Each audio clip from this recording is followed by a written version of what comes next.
The morning was cold and gray in the city of Chicago. The wind was sharp, cutting through every corner, every street.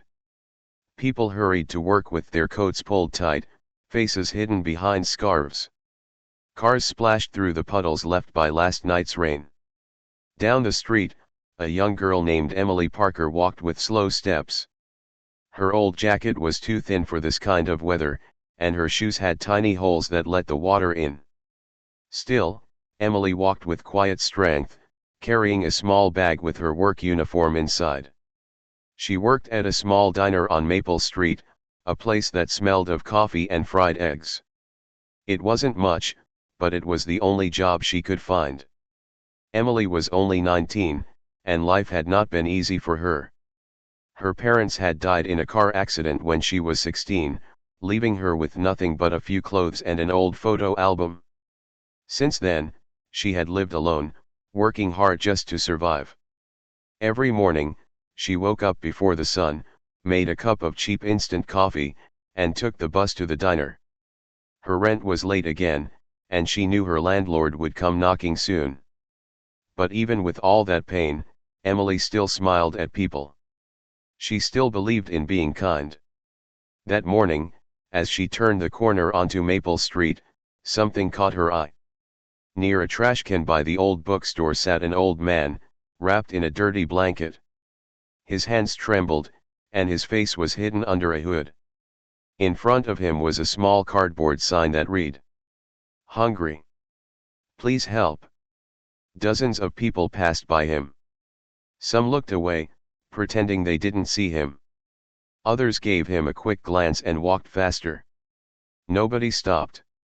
Emily slowed down. For a moment, she hesitated. She barely had anything herself, just $2 crumpled in her pocket. That money was supposed to buy her lunch later. But when she looked at the man's shaking hands and tired eyes, her heart softened. She stepped closer and said gently, "Sir, are you okay? When was the last time you ate?" The man looked up. His voice was weak and dry. "2 days ago," he whispered. "I tried to get help, but no one stopped." Emily bit her lip. She looked toward the diner down the street. She was already running late for work, but she couldn't leave him like this. "Come with me," she said softly. "Let's get you something to eat. It's warm inside." The man's eyes widened, surprised. "I don't want to bother you, miss. You don't even know me." Emily smiled, though her hands were cold and red from the wind. "That doesn't matter," she said. "You look like you need a friend right now." Slowly, the man stood up, leaning on a wooden stick. Together, they walked down the street toward the diner. People stared as they passed a poor girl helping a homeless man, but Emily didn't care. Inside the diner, the warmth wrapped around them like a blanket. The smell of coffee filled the air. Emily guided the man to a small table near the window. Her boss, Linda, a woman in her 50s, looked over with raised eyebrows. "Emily, you're late again," she said sharply. "And who's this?" "I'm sorry, Linda," Emily said. "He hasn't eaten in 2 days. I'll pay for his meal, I promise." Linda sighed, shaking her head. "You're too soft-hearted, girl. But fine, make it quick." Emily smiled in relief. She helped the man sit down and went to the counter. She ordered a bowl of soup, bread, and a cup of coffee, the cheapest things on the menu. She paid with her last $2. When she brought the tray back, the man looked at her with watery eyes. "You didn't have to do this," he said softly.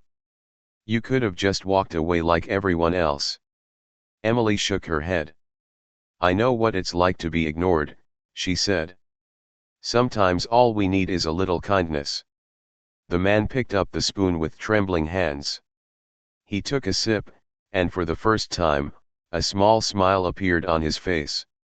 As he ate, Emily sat across from him, watching quietly.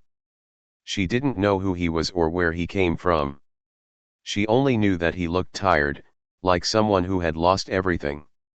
After finishing his soup, the man leaned back and whispered, "Thank you, miss. You don't know how much this means to me." Emily smiled. "It's just soup," she said gently. But he shook his head. "No. It's hope." His words made her pause. "Hope," she repeated softly. Before she could ask more, Linda called her from behind the counter. "Emily. Your shift started 10 minutes ago." Emily quickly stood up. "I have to go," she said. "But you can stay as long as you want. I told Linda you're my friend." The man smiled, his tired eyes shining with something that looked like peace. "You are a rare soul, young lady. Someday, kindness will come back to you." Emily laughed softly. "Maybe. But I don't do it for that." She hurried into the back room to put on her uniform. The man watched her go, a strange look in his eyes, something between sadness and deep gratitude. Outside, the gray clouds began to move, letting a little sunlight fall through the window. The old man looked at the light and whispered to himself, "Maybe the world isn't as cold as I thought." He finished his coffee slowly, staring at the girl behind the counter, the girl who didn't even know she had just changed the course of her own life forever. The days after that cold morning passed slowly for Emily Parker. She went back to her usual routine: long hours at the diner, tired nights in her small apartment, and dreams that always felt just out of reach. But deep down, she couldn't stop thinking about that old man. Every morning, she walked down Maple Street, hoping to see him again. But he was gone. The corner where he used to sit was empty, and the cardboard sign had disappeared. Sometimes, she wondered if she had imagined it all that cold morning, his trembling hands, his kind words. "Someday, kindness will come back to you." Emily smiled whenever she remembered that line. Maybe he was right. Or maybe it was just a nice thing people said. Her life wasn't easy. She worked 2 shifts a day, 6 days a week.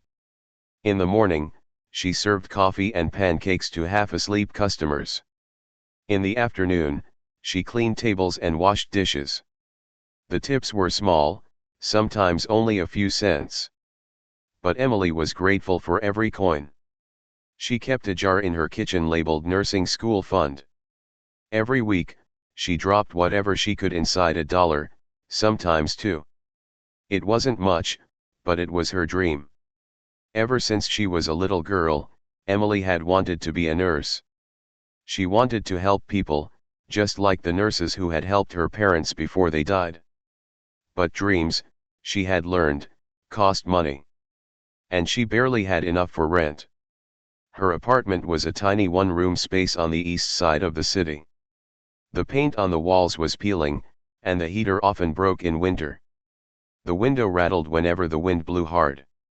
Yet Emily always tried to make it feel like home: a small plant by the window, a cheap rug she bought from a thrift store, and a picture of her parents smiling on the nightstand. Every night, after her shift, she made herself a cup of tea and opened her old laptop. The screen flickered sometimes, and the keyboard was missing a few keys. Still, she used it to read nursing books online, watch free tutorials, and write small notes. One night, her co-worker Jenna, who also worked at the diner, came over for tea.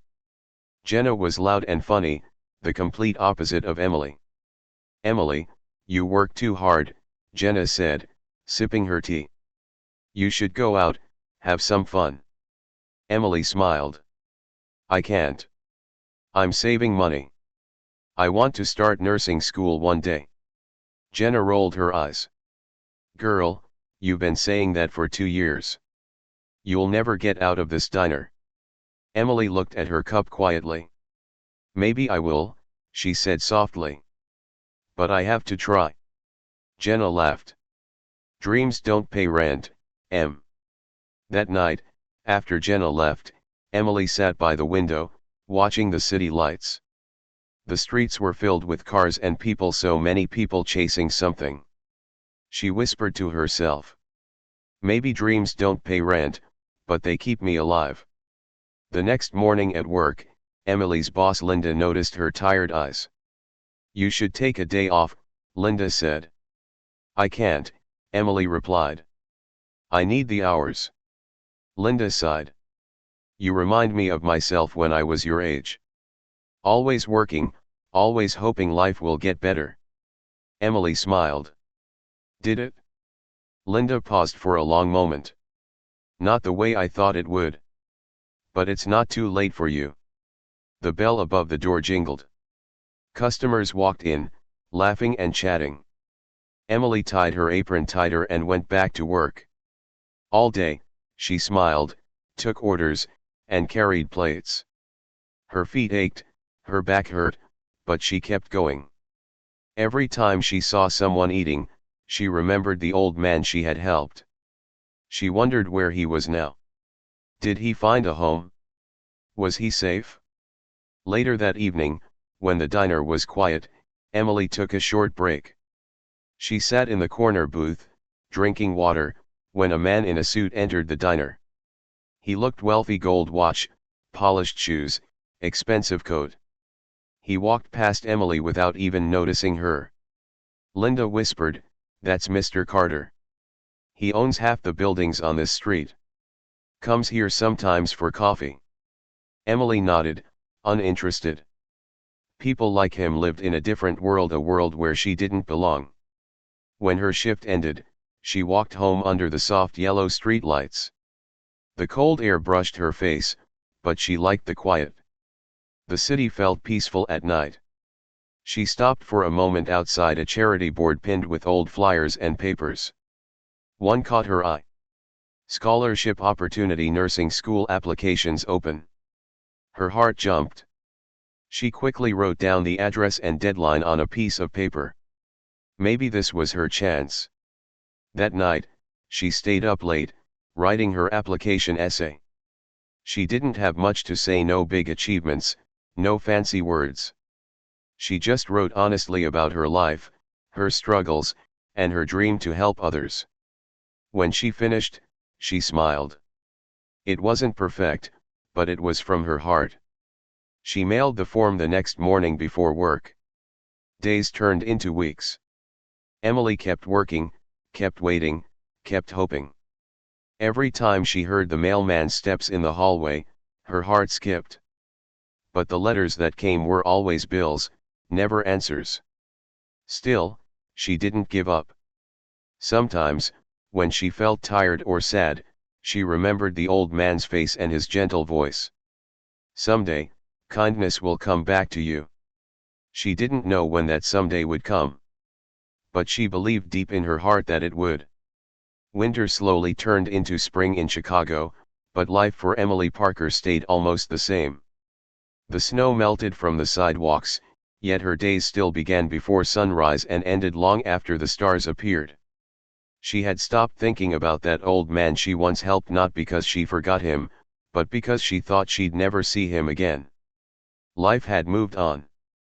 Bills needed to be paid, shifts needed to be worked, and her little jar labeled nursing school funds still waited for more coins. One cold morning in March, Emily walked down Maple Street with sleepy eyes and cold hands. She reached her small apartment building, the same one with the squeaky front door and broken lights. As she climbed the stairs, she noticed something unusual on her door. A white envelope. It had no name, no stamp, no return address, just her name, written in neat handwriting. For Emily Parker. Emily frowned. She looked around, but the hallway was empty. She picked it up carefully, her heart beating a little faster. Maybe it was from the scholarship she had applied for months ago. She went inside and sat on her small couch. The room was quiet except for the ticking of a cheap wall clock. Slowly, she tore open the envelope. Inside was a single folded letter and something else, a check. Her hands froze. She unfolded the letter first. The handwriting was old-fashioned and elegant. It said, "Dear Emily. You showed me kindness when I was invisible to the world. You gave me warmth when I had nothing. People like you remind me that there is still good left in humanity. Please accept this small gift not as payment, but as gratitude. A friend. Emily's eyes moved to the check. The amount written made her gasp. $50,000. Her hands started shaking. No, no, this can't be real, she whispered. This must be a mistake. She flipped the check over, looking for a name or address, but there was none. Just the signature, a friend. Emily stood up and began pacing the room. Her heart was racing, her mind spinning. Who could have sent this? Was it a trick? A scam? She grabbed her phone and called the bank listed on the check. After a long hold, a calm voice answered. Yes, Miss Parker, the check is valid and cleared for withdrawal. Emily nearly dropped her phone. It's real, she whispered. Yes, ma'am. It's a certified check. Congratulations. She hung up and sat back down, covering her face with her hands. Tears filled her eyes. She had never seen that much money in her entire life. For a long time, she just sat there, staring at the check lying on the table. She thought about all the things she could do: pay her rent for months, fix her laptop, maybe even apply for nursing school. But she was also scared. What if it was meant for someone else? What if someone made a mistake? That night, she couldn't sleep. She kept reading the letter again and again, tracing the words, "You showed me kindness when I was invisible." And then, she remembered. The old man. The one she had helped that cold morning. The one who said, "Someday, kindness will come back to you." Her heart stopped for a moment. Could it be him? She whispered to herself, "No, that's impossible." But the more she thought about it, the more it made sense. The handwriting, the words, the way the letter felt so personal, it had to be him. For the first time in years, Emily allowed herself to hope that maybe life was finally turning around. The next morning at the diner, she couldn't focus. She kept checking her phone, rereading the letter during her breaks. Her co-worker Jenna noticed her strange smile. "What's going on with you, Em?" Jenna asked. "You look like you just won the lottery." Emily hesitated, then whispered, "Something amazing happened, but I can't explain it yet." Linda, her boss, overheard and said jokingly, "Well, I hope it's a rich boyfriend who'll take you out of this diner." Emily laughed softly, but in her heart, she was thinking, maybe kindness itself is the richest thing. That evening, she walked to the river near her apartment. The sunset turned the sky golden, and the water shimmered. She took out the letter again, reading it as the wind gently moved her hair. "Thank you for showing me humanity when no one else did." She smiled through tears. "You're welcome," she whispered to the sky. The following days were like a dream. Emily used part of the money to pay her debts and fix her small apartment. But she saved most of it carefully in the bank. She filled out the forms for nursing school again, this time without fear of not being able to afford it. Her co-workers noticed her brighter mood. "You seem different," Jenna said. Emily smiled. "Maybe because I finally believe that good things can happen." But deep down, she couldn't stop thinking about the mystery. Who exactly was the sender? What if there was more to the story? Then, one quiet afternoon, as she wiped tables at the diner, the bell above the door rang.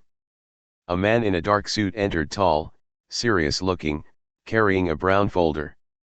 He looked around until his eyes landed on Emily. "Excuse me," he said. "Are you Emily Parker?" Emily nodded, nervous. "Yes, can I help you?" He smiled kindly. "Actually, I believe I'm here to help you." He placed the folder on the counter. "I represent Mr. William Carter." Emily froze. The name didn't sound familiar. "I'm sorry, I don't know anyone by that name." The man nodded. "Perhaps not. But he knew you." He asked me to deliver something to you, Miss Parker. Something very important. He opened the folder and what Emily saw inside made her heart skip a beat. For a long moment, Emily Parker just stood there, frozen. The man in the suit, calm, polite, professional, waited quietly, holding that brown folder on the counter. Her voice trembled as she asked, "You said, you're from Mr. William Carter?" The man nodded. "Yes, ma'am. He passed away recently. I'm his attorney." Emily blinked, confused. "Passed away? I don't understand. I don't know any William Carter." The lawyer opened the folder slowly and took out a photograph. "I believe you do, Miss Parker," he said gently. Emily leaned forward and her breath caught in her throat. It was the old man she had helped on that freezing morning months ago. The same tired eyes, the same kind smile. Her voice went quiet. "That's him, the man from Maple Street." The lawyer nodded softly. "Yes. Mr. William Carter. He was one of the city's most respected businessmen before he retired. After his wife passed away 2 years ago, he disappeared from public life. No one could find him. He lived on the streets for months."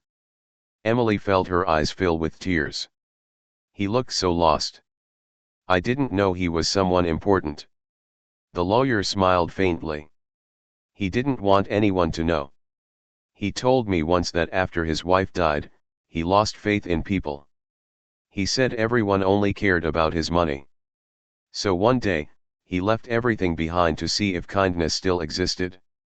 Emily covered her mouth, speechless. The lawyer continued, "He said that for weeks, no one even looked at him. People walked past him like he didn't exist. And then, one cold morning, a young woman stopped. She gave him food, spoke to him kindly, and treated him like a human being." Emily's tears fell silently. "I just did what anyone would do." He looked at her, his voice warm but firm. "No, Miss Parker. Not anyone would do that. Mr. Carter told me you gave him your last $2. That small act changed his life and now, it will change yours." He handed her a sealed envelope.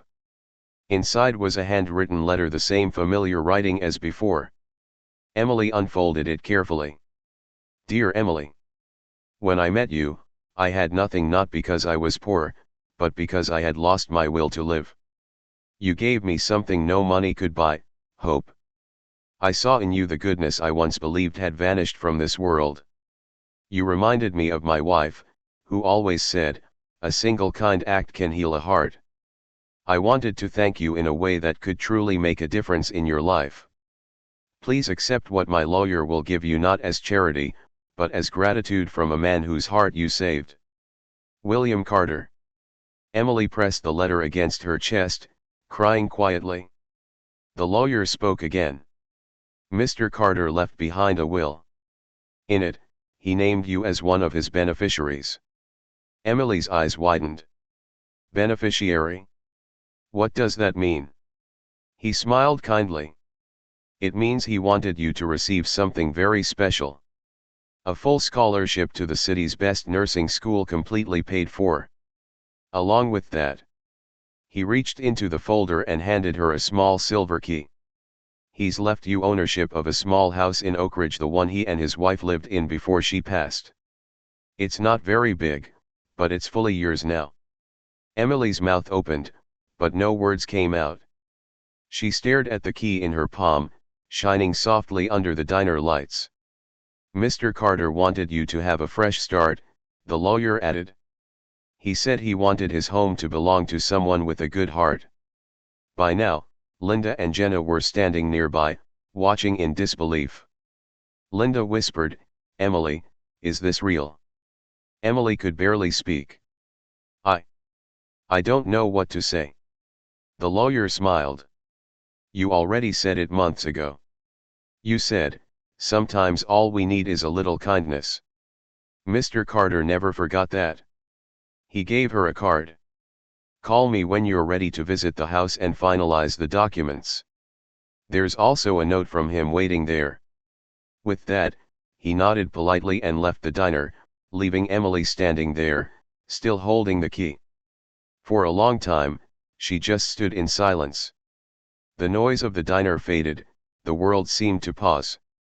Then, quietly, she whispered to herself. Someday, kindness will come back to you. She smiled through her tears. You were right. That evening, after her shift ended, Emily walked down the quiet streets toward the bus stop. The city lights sparkled like stars reflected on wet pavement. She held the silver key tightly in her hand, afraid it might disappear if she let go. As the bus rolled past downtown, she thought about everything that had happened, that one small moment of kindness, and how it had come back to her in ways she could never have imagined. The next morning, Emily visited the Oak Ridge house. It stood on a peaceful street with tall oak trees and a white fence. The paint was a little faded, but the place felt warm, like it had been waiting for her. Inside, the house smelled of old wood and sunlight. On a small table by the window sat a framed photo of Mr. Carter and his late wife, smiling. Next to it was another letter, sealed with his handwriting. Her hands shook as she opened it. Emily. This home once healed me when I was broken. Now, it belongs to you. Use it to build the life you dreamed of. Fill it with kindness, laughter, and hope, the same hope you gave me. William Carter. Emily wiped her tears and smiled. For the first time in her life, she felt free, not rich, not lucky, but blessed. Standing by the window, she looked out at the morning sun and whispered. Thank you, Mr. Carter. I'll make you proud. Years passed, but Emily Parker never forgot that cold morning on Maple Street, the morning that changed her life forever. The shy, poor waitress who once gave away her last $2 was now Nurse Emily Parker, wearing a white coat with her name proudly stitched on the pocket. She had completed her nursing degree with honors, thanks to the full scholarship Mr. William Carter had left for her. And now, she worked at Chicago General Hospital, helping people every single day, the same way she once dreamed of when she sat in her tiny apartment, sipping tea and studying under a dim light. Her life had changed in ways she never imagined. She now lived in Mr. Carter's old house in Oak Ridge, the one he left her in his will. It was no longer quiet and lonely. Emily had filled it with laughter, flowers, and warmth. The walls were painted soft blue, the windows sparkled, and the little garden outside bloomed with roses. On the living room wall, she kept two framed photos, one of her parents and one of Mr. Carter and his wife. Below them hung a simple wooden sign that said, "Be kind, even when no one is watching." Every morning before work, she looked at those pictures and smiled. "I hope you're both proud of me," she'd whisper. One evening, after a long shift at the hospital, Emily decided to walk home instead of taking the bus. The sun was setting, painting the sky with shades of orange and pink. She passed by a small diner, not the one she used to work at, but it reminded her of those early days.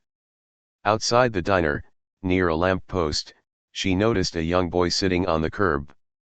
He looked about 10 years old, his clothes dirty, his face tired. Beside him was a small backpack and a sign made from a torn piece of cardboard. "Hungry. Please help my mom." Emily's heart sank. She walked over and knelt beside him. "Hey there," she said softly.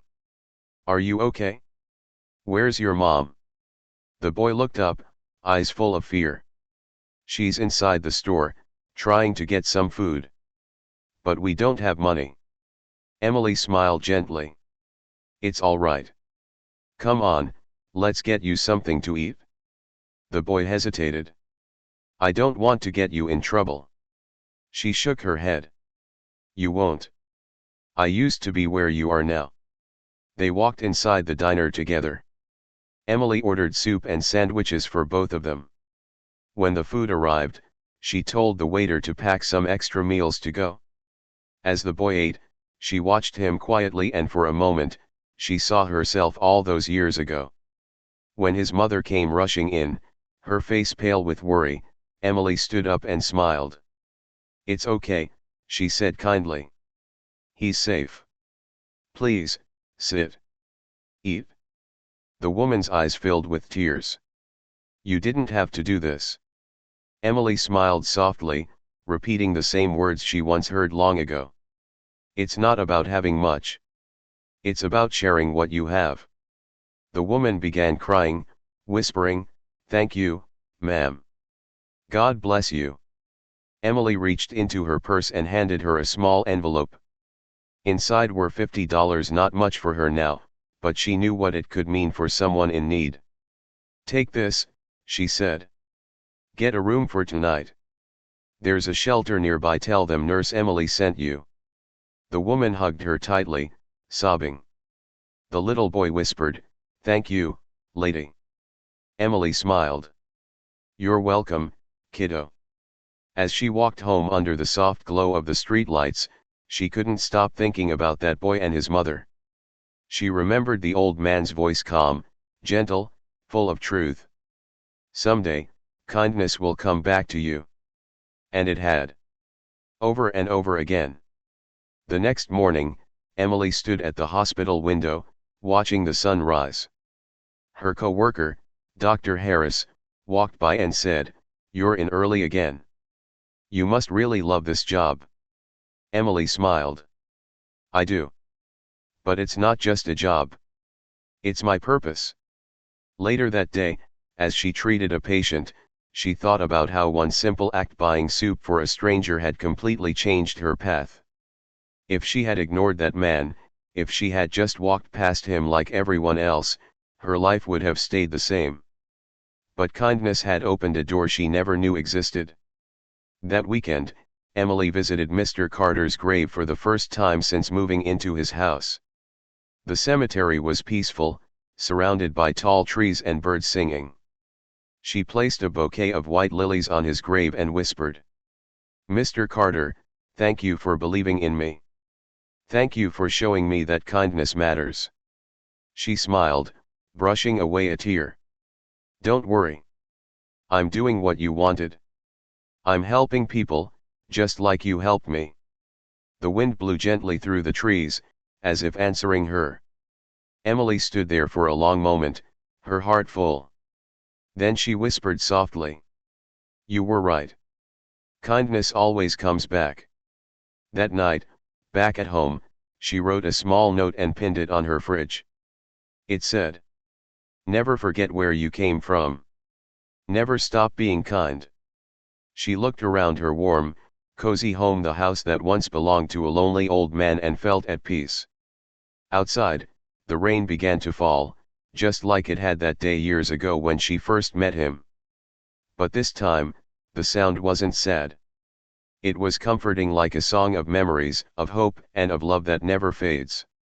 As she turned off the lights and went to bed, she smiled one last time and whispered into the quiet room, "Thank you, Mr. Carter. You changed my life, and I'll keep changing others." The rain continued to fall softly through the night, washing away the past, and watering the seeds of kindness that Emily had planted in the world.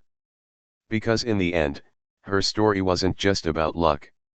It was about hope, faith, and one simple truth: kindness always comes back. Glowing star.